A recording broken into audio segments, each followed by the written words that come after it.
Good evening, you're joining us on VITV with Into Vietnam, the daily and exclusive business bulletin from Hanoi in today's headlines. The World Bank says Vietnam solidifies macroeconomic stability. The State Bank of Vietnam affirms credit growth by 3.52%, and forex reserve hit a record in the 6-month period. According to a World Bank report released on July the 8th, Vietnam's macroeconomic stabilization performance has continued to improve, but growth remains moderate and continues to come in below its potential. The country's macroeconomic stability continues, enabled by easing inflation, strengthening external accounts, and stabilizing the foreign exchange market. Real GDP is projected to grow at a moderate rate of 5.4% in 2014, supported by continued foreign direct investment flows and strong manufacturing export. But domestic demand in Vietnam remains weak on account of subdued private sector confidence, over-leveraged SOEs, high non-performing loans of commercial banks, and narrowing fiscal space.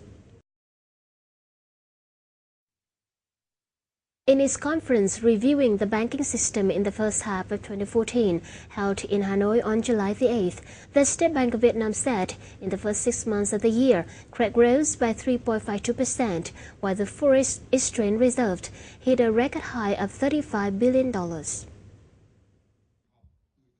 It also said dollarization continued to decline. By the end of June 2014, the rate of foreign currency deposit over total means of payment was only about 11.4%, down from 12.4% at the end of 2012-2013.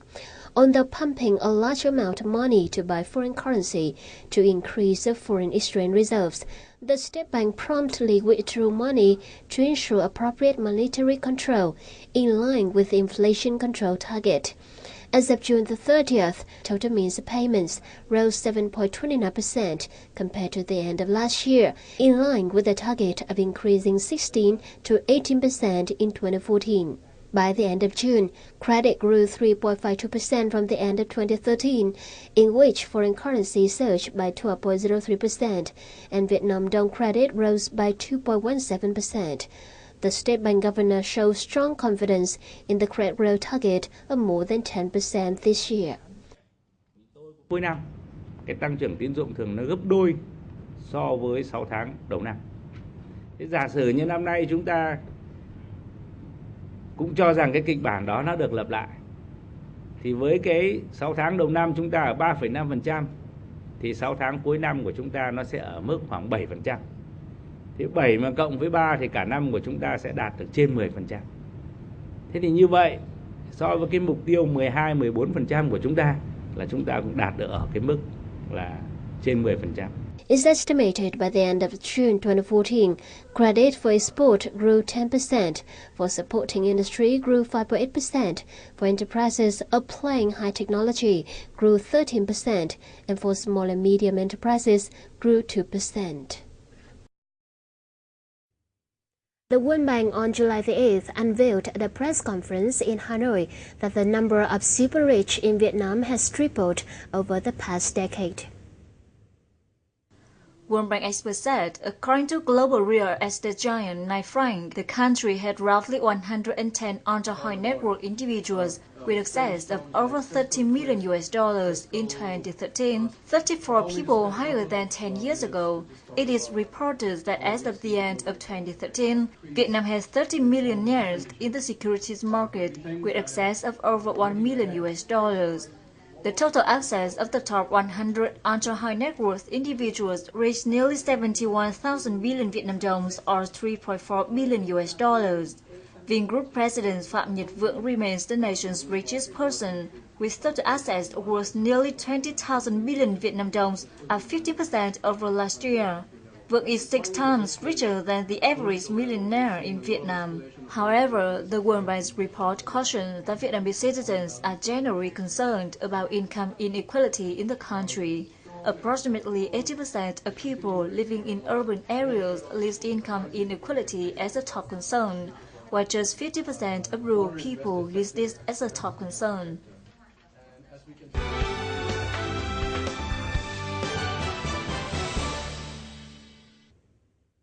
Vietnam's Ministry of Finance and Export-Import Bank of the Republic of Korea signed 2 ODA loans agreements worth $162 million through the Economic Development Cooperation Fund in Hanoi on July the 9th. The loans with an interest rate of 0.1% per year and payment durations of 40 years, including a grace period of 10 years, aim to implement a $170 million project to build Hung Ha Bridge and a $45 million project to develop Hanoi University of Pharmacy into a national university of regional standards. Under the framework agreement worth $1.2 billion for 2012-2015, these 2 loans agreements bring the Korean government total preferential loans for Vietnam to over $512 million. As many as 37,300 businesses were established in the first half of this year, with a total registered capital of 230.9 trillion dong, up 19.3% from the same period in 2013. According to the government news portal, some 33,400 businesses were dissolved or suspended operation in the first half, up 16.5%. The number of enterprises resuming operation reached more than 8,300. Regarding business structure, in the first half, those involved agriculture, forestry, and aquaculture saw a rise of 27.5%, real estate 37.7%, logistics 62.6%, and finance, banking, and insurance 14.9%. Most of the new businesses are located in Ho Chi Minh City, Hanoi, and Thái Bình.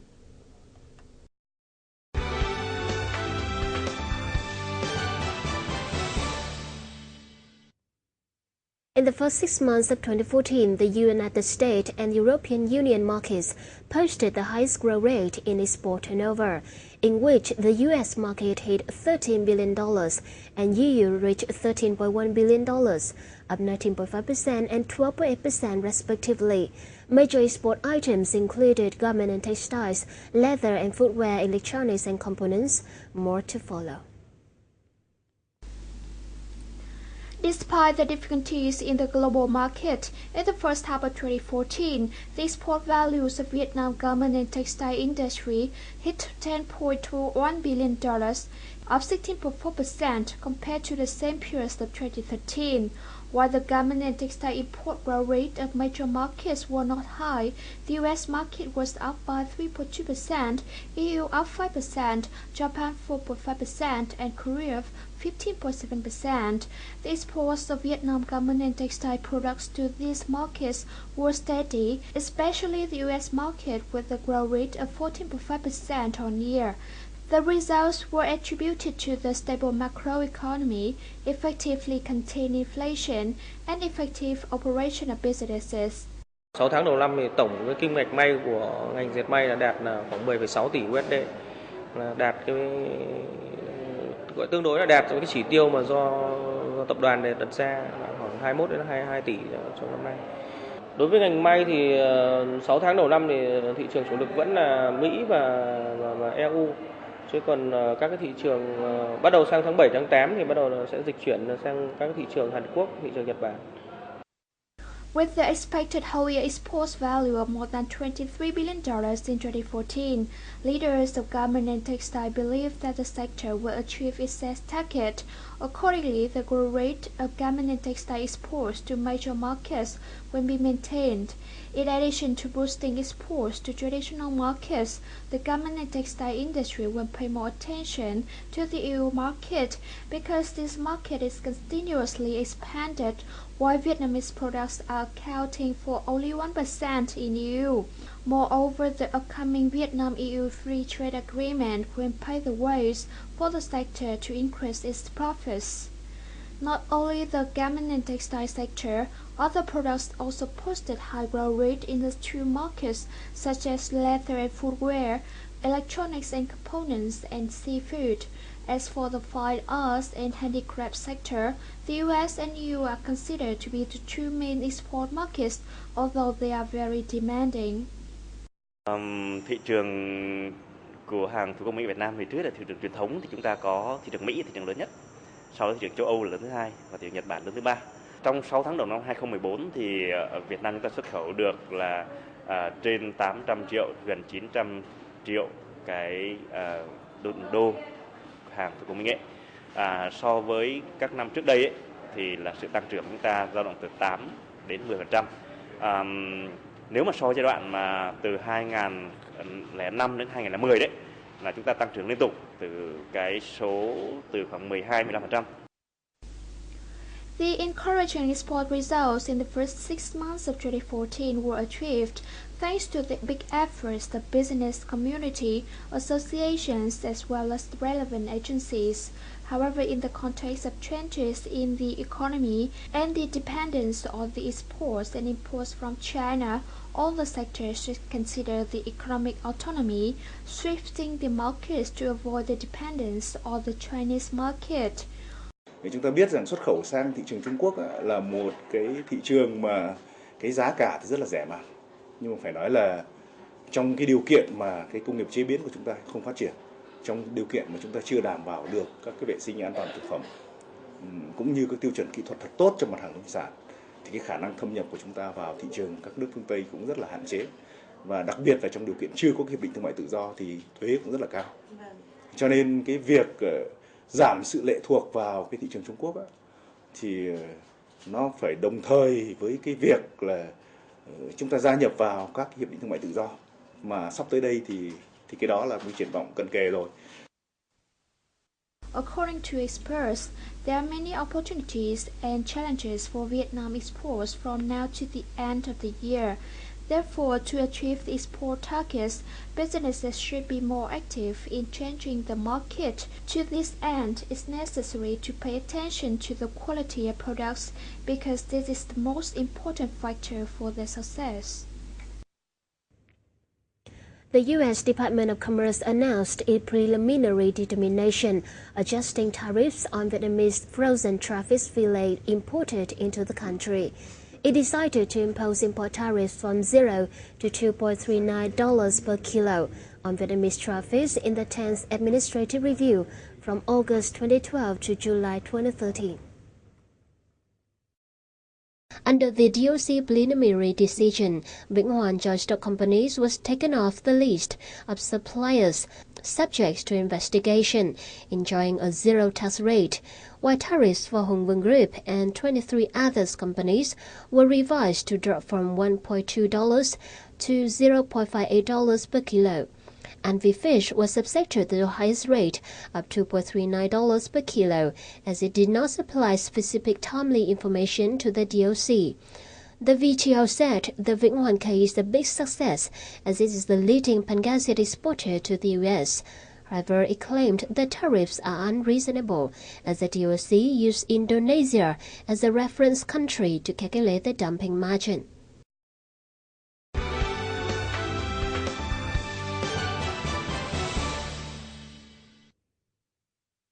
And the final part is the summary of the local gold prices, forex and stock market.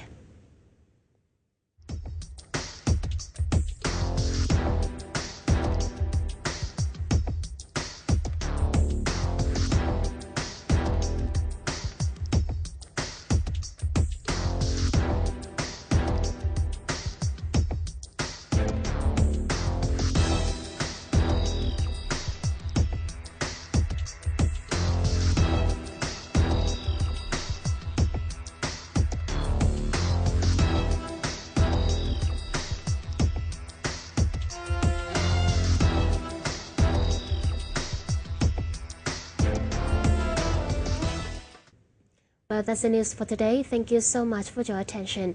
We'll see you soon and goodbye for now.